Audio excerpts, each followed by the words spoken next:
আসসালামু আলাইকুম রহমতুল্লাহ বারাকাতুহু। তো আজকে আমরা গ্রামার শিখি ক্লাস করব আমরা। তো আজকে আমরা এই ইম্পারেটিভ সেন্টেন্স নিয়ে আলোচনা করব। ইম্পারেটিভ সেন্টেন্সটা মূলত কাকে বলে? ইম্পারেটিভ সেন্টেন্স বলা হয় মূলত যেসব সেন্টেন্সের দ্বারা আদেশ, নিষেধ, উপদেশ, অনুরোধ প্রকাশ করা হয় তাকেই মূলত এই কি বলে ইম্পারেটিভ সেন্টেন্স বলা হয়ে থাকে।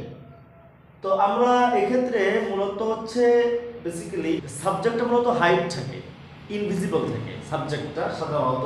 তো আমরা কিছু উদাহরণ দেখে নিই। অর্ডার যদি করি তাহলে ডু ইট কুইকলি।